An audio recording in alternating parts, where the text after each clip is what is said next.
Ontario's Lieutenant Governor Elizabeth Dowdeswell announced her 2021 Ontario Heritage Award winners last month.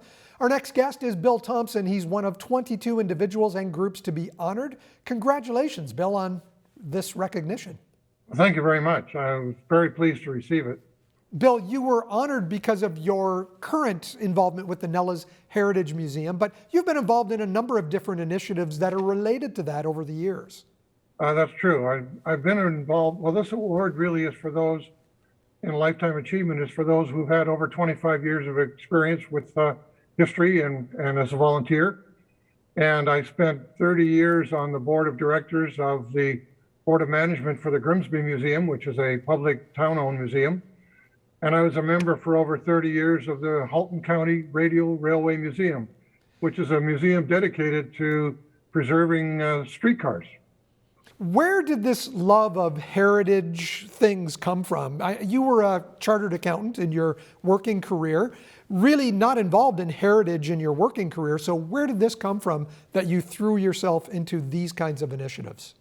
I think it came from my youth. My parents, when I was young, just starting high school, bought a house built in 1850, part of an original settler's home on a farm that went from the escarpment to the lake in Grimsby.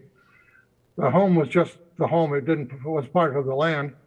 But I saw as I grew up, the land around me being developed for schools and homes and businesses, and sort of that heritage being lost. And again, growing up in a heritage home, you get a feel for it, you get an understanding for it. But really, I just felt it was important to preserve our history so that people understand where we came from. When you look at Grimsby and how it's booming right now with so much development, does that sort of concern you at this point in time? It does to a great extent, because, and I'm not against progress. Progress should take place, and there are lots of places for people to grow and add to our community, but we tend to lose some of the heritage when we do that.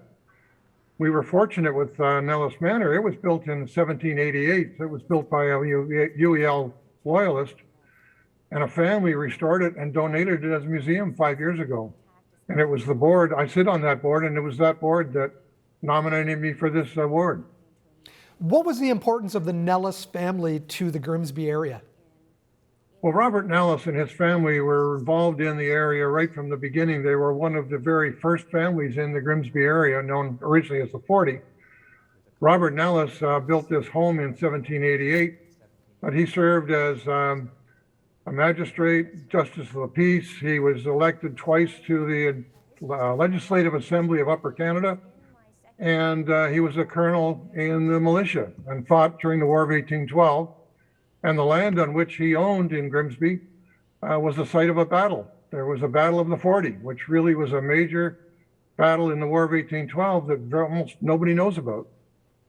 How did it feel to be honored by the Lieutenant Governor? Did this take you by surprise? Well, I knew I was honored, or I was nominated by the board, but it was really quite a surprise to see that I actually received the award. There were 4 of us who received lifetime awards. Sometimes it's 1, sometimes it's 2. So it's not a great honor widely distributed. It's a great honor to a very few people. And so that was a great honor to me to receive that and to be recognized in that way. This was done in a virtual ceremony. Will you be receiving some kind of recognition at Queen's Park at some time? They mailed a certificate to me before the ceremony. It was virtual. Her honor was there for the ceremony, was through it. I was very, very impressed with her. She was a delightful person and recognized everyone very, very well. She really does represent Ontario extremely well.